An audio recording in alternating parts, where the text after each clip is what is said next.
आदरणीय साहित्य अनुरागी सर्जक श्रेष्ठ महानुभावहरू,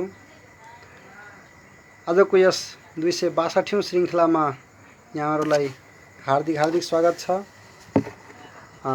आज मिति 2079 साल असार महिनाको 24 गते, तदनुसार ईस्वी सम्बत 2022 जुलाई 8 तारिक रातिको 7:55 बजेबाट लौकथा पाठ्य सर्वोदय प्रतिष्ठानमा प्रसारण हुने लौकथाहरू लिएर उपस्थित भइसकेको छु र यहाँहरूलाई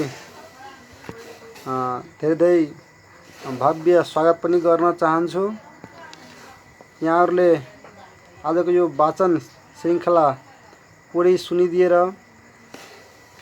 अनि आफ्ना टिप्पणी तथा प्रतिक्रियाहरू हामीसँग सेयर गर्नुहुनेछ भन्ने आशा र विश्वास लिएको छु र यहाँहरूले यो हाम्रो लौकथा पाठ्य सर्वोद्देश्य प्रतिष्ठानले दैनिक रूपमा सञ्चालन गर्दै आइरहेको लौकथा वाचन श्रृङ्खलालाई सुनिदिएर आफ्नो माया हामीलाई दिनुहुनेछ, आफ्ना प्रतिक्रिया पनि हामीसँग सेयर गर्नुहुनेछ भन्ने विश्वास लिएको छु र अब भने म आज प्रसारण हुने लौकथाहरूको शीर्षक र लौकथाकारज्यूहरूको नाम यहाँहरू समक्ष प्रस्तुत गर्न गइरहेको छु। पहिलो रचना रहेको छ रोशन पराजुलीज्यूको महामानव ज्योति शीर्षकको रचना। त्यसै गरी दोस्रो श्यामप्रीत मण्डलज्यूको शिक्षण विधि। तेस्रो शरण राईज्यूको स्वर्ग शीर्षकको लौकथा। त्यस्तै चौथो पीपी कोइरालाज्यूको 52 पत्ती।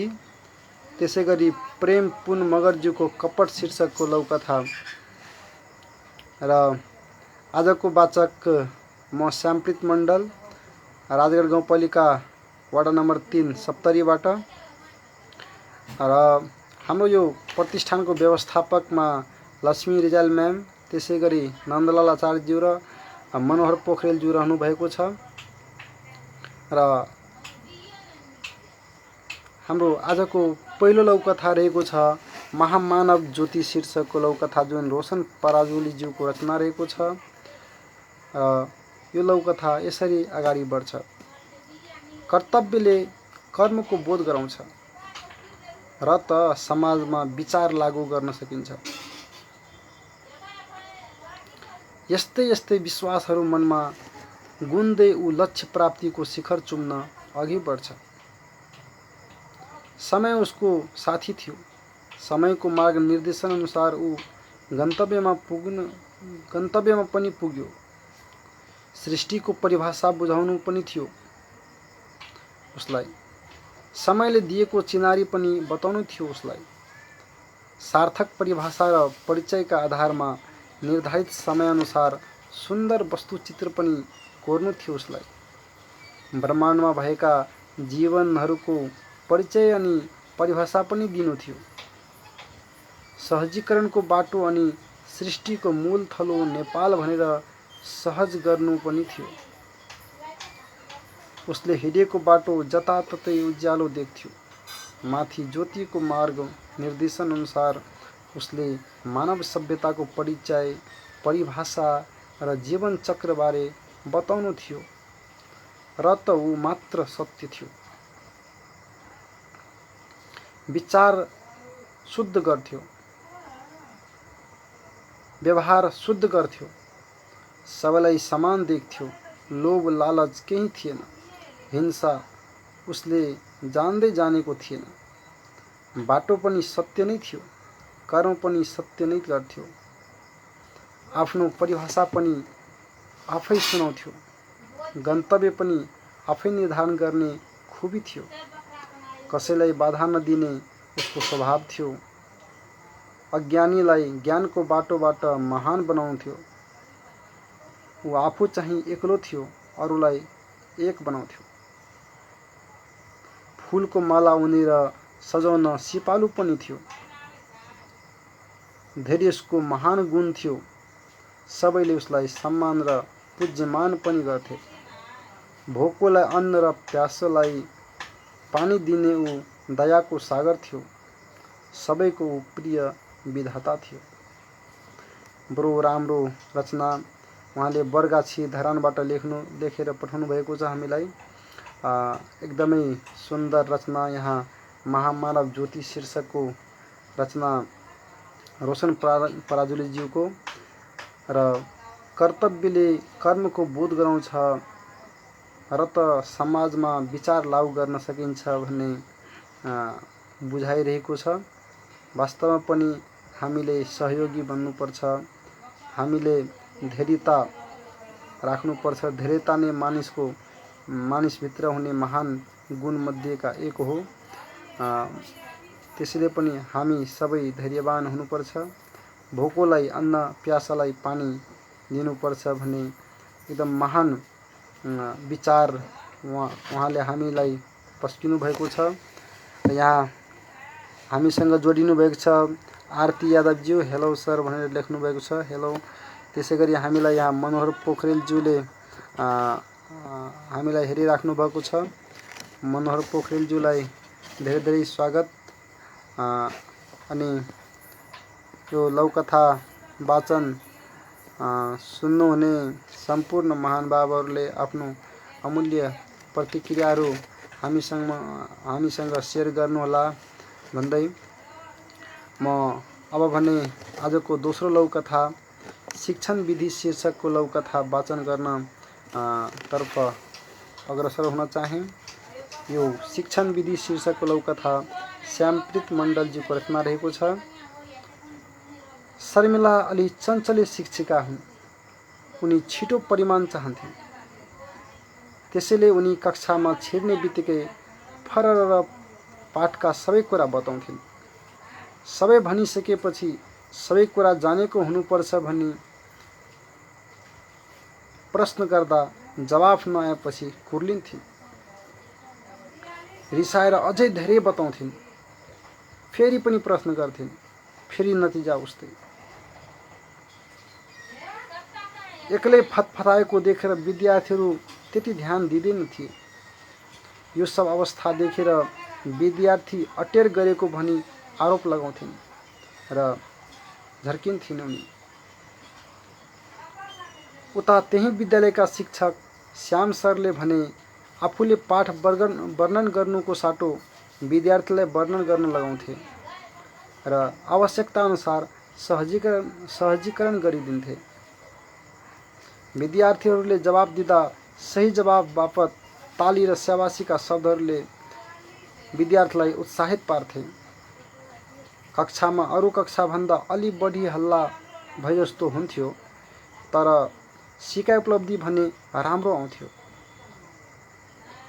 शर्मिला म्याडमले परज्यूलाई सोधिहाले, म मरिमरि सबै पाठ बताउँछु तर पनि उपलब्धि नगन्य आउँछ।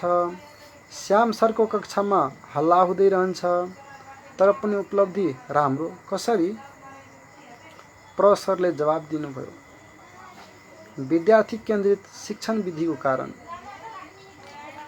र यो लौकथा राजगढ गाउँपालिका 3 नरगो सप्तरीबाट श्यामप्रीत मण्डलजीले लेख्नुभएको शिक्षण विधि शीर्षकको रचना रहेको थियो।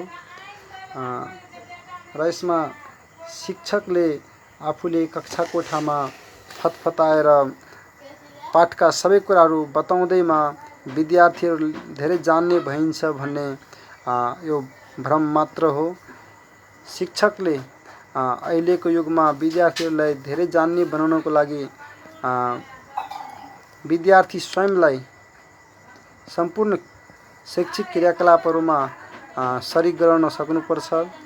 शिक्षक केन्द्रित नभएर विद्यार्थी केन्द्रित शिक्षण गर्नुपर्दछ र विद्यार्थी केन्द्रित शिक्षण गर्दाखेरि कक्षा कोठा अलिकति कक्षा कोठामा हल्ला हुनु स्वाभाविक नै हुन्छ। सबै विद्यार्थीहरू जब सिकाइमा सरिक हुन्छन्, उनीहरूले आफ्ना धारणा विचार राख्दछन् र त्यति बेला कक्षा कोठा अलिकति अरू धेरै सख्त हुने शिक्षकहरूको कक्षाको भन्दा पक्कै पनि अलिकति हल्लामै हुन्छ।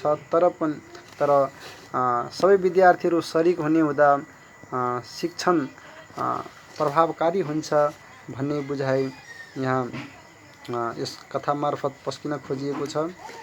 र तेस्रो लौकथा भने हाम्रो शरण राईज्यूको स्वर्ग शीर्षकको लौकथा रहेको छ। र उक्त लौकथा वाचन पूर्व यहाँ म यहाँहरूको प्रतिक्रिया लिन हेर्न चाहे।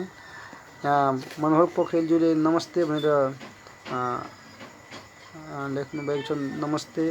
नमस्ते सर। अनि हाम्रो यो लौकथा पाठ्य सर्वदृश्य प्रतिष्ठानले दैनिक रूपमा सञ्चालन गर्दै आइरहेको लौकथा वाचन श्रृङ्खला 262 सुन्दै हुनुहुन्छ। र यहाँहरूले हाम्रो यो लौकथा वाचन कार्यक्रमलाई सुनेर यो कथाहरूमाथि टिप्पणी गरिदिन पनि म हार्दिक अनुरोध गर्न चाहे। र अब भने म आजको तेस्रो लौकथा स्वर्ग शीर्षकको लौकथा वाचनतर्फ जान चाहे, जुन शरण राईज्यूको रचना रहेको छ। स्वर्गको बयान सुन्दा 10 काम थाती राखेर म पनि स्वर्ग हेर्न घुम्न जान्छु। स्वर्गमा प्रवेश गर्दा नै मैले सबैले जस्तो मन चिन्ते झोली पाउँछु। पाहुना साथ झोलीको बोली म तपाईँको साथी हुँ। साथ सहयोग मबाट स्वर्गमा पाउनु हुनेछ। यात्रा थाल्न अगाडि म विश्राम गर्न चाहन्छु। हरियो चौर, फुलहरू फुलिरहेका, पुतलीहरू उडिरहेका, फलफुलका बोटहरू लटरम्म, मनमोहक फलैचा बस्छु, सुँग्छु, श्वास फेर्दै आनन्दित भइरहेको बेला फलैचा केले बनेको होला? धातुको भए पनि मुलायम। म कोतार्न कोसिस गर्छु। झोली बोली यो फलैचा पञ्चधातु फलाम, सुन, तामा, चाँदी, पित्तल र काठका साथै सिलिकनबाट निर्मित टिकाउ, पानी, घाम, हुरी हावाले नबिगार्ने, तोडफोड नहुने भएकोले कोतार्ने कोसिस बेकार छ। लटरम्म फलेको बोटतिर हात स्वतस्फूर्त पुग्छ। स्याउ, सुन्तला, लिची, आँप, केरा, अङ्गुर र किवी टिप्छु, खान्छु र तृप्त भएर धरतीका मानिसहरूले कल्पना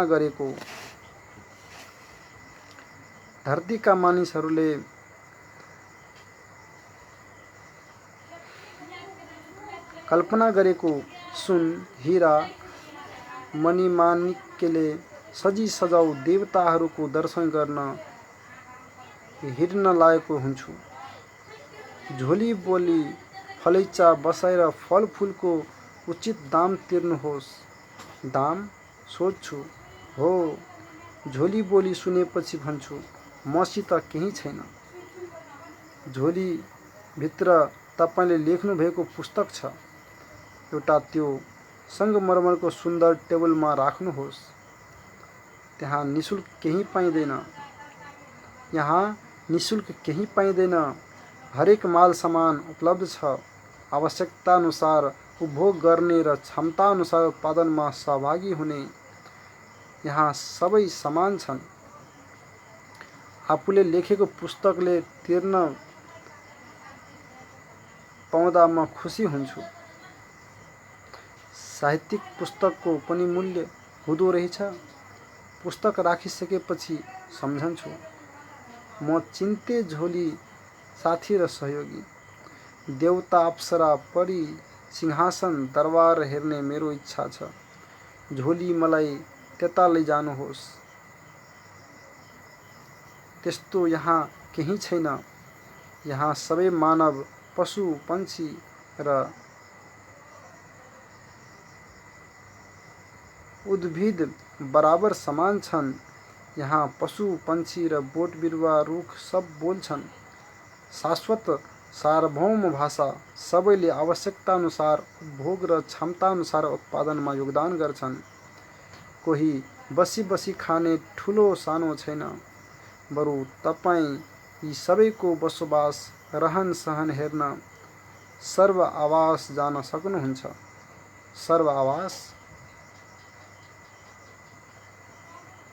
उद्भिज पशु पंक्षी मानिस सब एकै ठाउँ, फूल फुलिरहेको चराहरूले गुडमा बचेर हुर्काइरहेका पशुहरू, घुमिरहेका मानिसहरू पनि शासक शासित साना ठुला नभएर सब समान, रमाई रमाई सबसँग मिलेर बाँचेका। अहो स्वर्ग यस्तो पो रहेछ। यहाँ बडो राम्रो र सुन्दर रचना स्वर्ग शीर्षकको रचना रहेको छ, शरण राईज्यूको रचना। अनि यो शरण राईज्यूको रचनामा यहाँ स्वर्ग त कस्तो ठाउँ हुँदो रहेछ भने जहाँ कोही सानो ठुलो हुँदैन, जहाँ हरेक व्यक्ति एक समान हुन्छ, कोही बसी खाँदैन, सबैले मेहनत गरी सबैले आफ्नो काम गरेर खान्छ। त्यस्तो ठाउँ पो स्वर्ग हुँदो रहेछ भन्ने कुरा आफ्नो लौकथा मार्फत हामीलाई पस्किनु भएको छ। अनि यहाँ हामीसँग आफ्ना अनुभवहरू साट्दै आफ्ना प्रतिक्रियाहरू अनुभवी शिक्षक श्यामप्रीतजीको अनुभवको लौकथा भनेर यहाँ शिक्षण विधि शीर्षकको लौकथामा माथि टिप्पणी गर्नुभएको छ। यहाँको यति सुन्दर टिप्पणीको लागि धेरै धेरै धन्यवाद। त्यसै गरी हेम पोखरेलज्यूले नमस्कार भनेर लेख्नुभएको छ। नमस्कार र यहाँलाई भव्य स्वागत पनि छ सर। त्यसै गरी रागटिप पराजुलीज्यूले लौकथा भनेर लेख्नुभएको छ।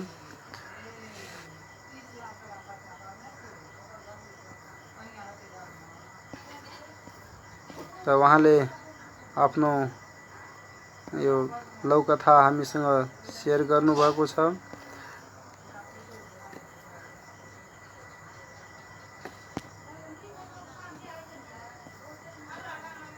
र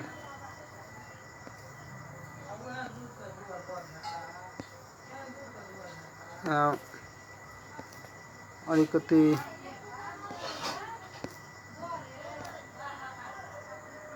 हामीलाई नन्दलाल आचार्यज्यूले पनि हेरिराख्नु भएको छ र यहाँलाई पनि धेरै धेरै स्वागत छ सर। त्यसै गरी दीपक राज यादव नमस्कार पूजनीय गुरु भनेर लेख्नु भएको छ। नमस्कार र यहाँलाई धेरै धेरै स्वागत पनि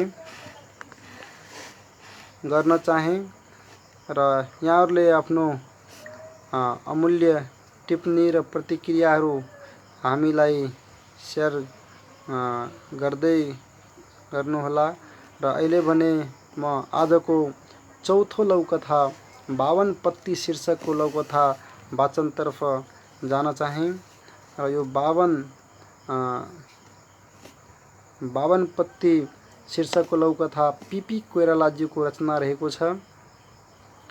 पीपी कोइरालाज्यूको रचना यसरी अगाडि बढ्छ।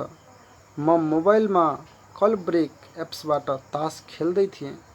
काकाले एक्कासी घचघच्याउँदै भन्नुभयो, म आधा घण्टादेखि तेरो खेल हेरिरहेको छु।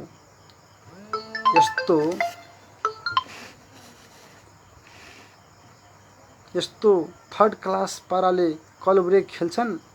मैले पनि आश्चर्य मान्दै सोधेँ, किन थर्ड क्लास भन्नु भएको काका? यसरी 4-5 हात पारेन भन्दै क्यान्सिल गरी नयाँ खेल खेल्ने हो त? मैले भने 5 हात नखाने तास त खेल्नै मन लाग्दैन काका। अनि काकाले सम्झाउँदै भन्नुभयो, अहिले एक्लै आफू खुसी खेल्न पाइस् र पो जे गर्दा पनि भो। वास्तविक जीवनको खेलमा त समूहमा खेल्नुपर्छ बाबु। कल ब्रेक खेल जस्तै जीवनका खेलहरू पनि हुन्छन्। कहिले रङ पर्छ, कहिले पर्दैन। जस्तो पर्छ त्यस्तै हिसाबले खेल्नुपर्छ केटो। अनि माइनसका माइनस गएपछि के आनन्दले खेल्नु त काका? के मैले जित्नै पर्दैन र? के मैले जित्नु पर्दैन र? मैले पनि गुनासो पोखेँ। सधैँ माइनस हुँदैन भतिज। थोरै रङ परेर पनि बोले जति हात जित्न सकिस् भने त्यसैमा सन्तुष्ट हुन सक्नुपर्छ। अनि मात्र त जीवनको खेल पनि परिपक्व ढङ्गले खेल्न सक्छस्। काकाको बुद्धिमत्ता देखेर म तीन छक्क परेँ। अनि सोधे, काका, मानिसहरू बसाइ सरिरहन्छन् नि, त्यही नजानेर हो? होइन नि, अवसर पाएपछि बसाइ सर्नु भनेको रङ परेरै कलब्रेक खेले जस्तो हो। तर बसेको ठाउँ प्रतिकूल देखेर जबरजस्ती नयाँ ठाउँको बसाइ गर्नु भनेको अहिले तैले खेल्दा खेल्दै हापेर नयाँ खेले जस्तो हो, बुझिस् केटा? काका कडा रूपमा प्रस्तुत हुनुभयो। अनि मैले दुवै हात जोड्दै भने, बुझेँ काका, बुझेँ। सारा जीवनका खेललाई बाबनपतिले समेटेकै रहेछ। बडो राम्रो एकदम सुन्दर रचना, बाबनपति शीर्षकको रचना पीपी कोइरालाजीको रचना। वास्तवमा पनि हाम्रो जीवनमा उतार चढाव आइरहन्छ, समस्याहरू आइरहन्छन्। समस्याहरू आउँदैमा त्यो समस्याबाट पर चाहिँ भाग्नु हुँदैन। यदि हामी समस्याबाट पर भाग्दै गयौँ भने हाम्रो जीवनमा कहिले पनि यस्तो दिन आउँदैन, यस्तो समय छैन कि समस्या आउँदैन। यदि हामी समस्याबाट भाग्दै गयौँ भने जीवनभरि भागेको भागै हुनुपर्छ। यहाँ कलब्रेक तास को उदाहरण दिएर जीवनको रहस्य बुझाउन खोजिएको छ। यस लौकथा मार्फत यहाँ पीपी कोइरालाज्यूले हामीलाई जीवनको रहस्य बताउनु भएको छ। र यहाँ नमस्कार छनौट समितिलाई धन्यवाद, मेरो लौकथा महामानव ज्योतिको निम्ति भनेर लेख्नु भएको छ उहाँले।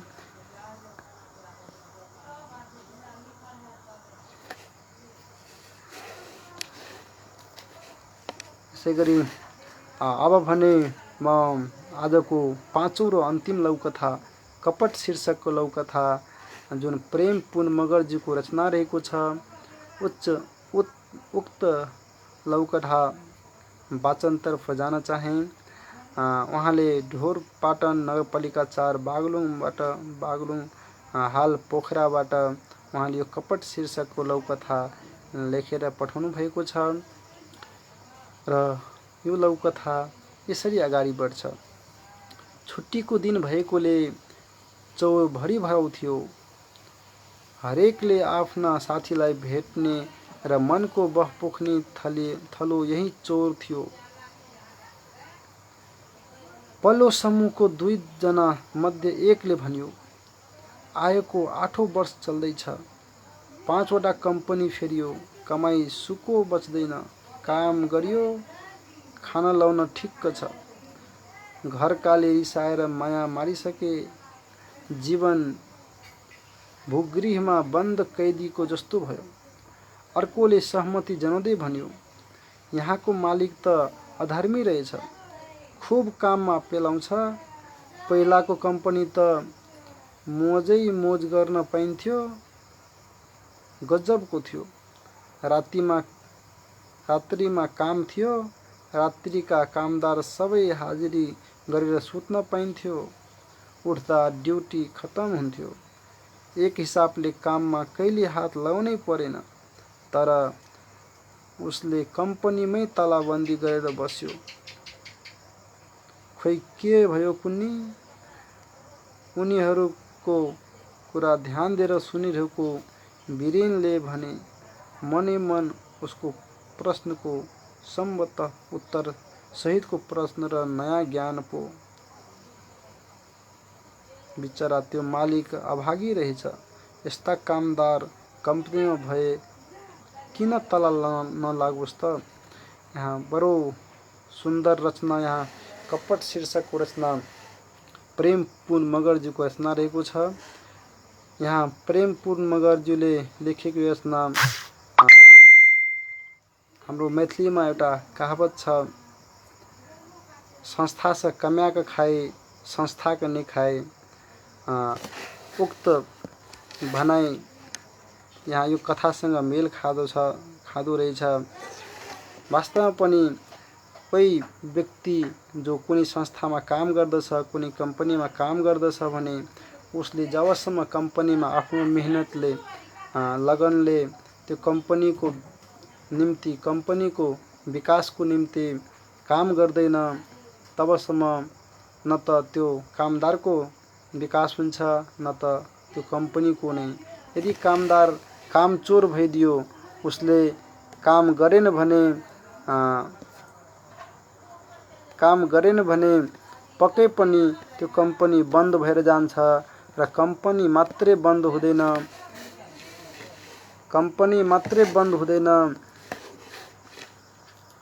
तर त्यो कम्पनीमा काम गर्ने अरू पनि कामदारहरूको ज्याला, उसले जुन कमाइराखेको हुन्छ त्यो ज्याला बन्द हुन्छ।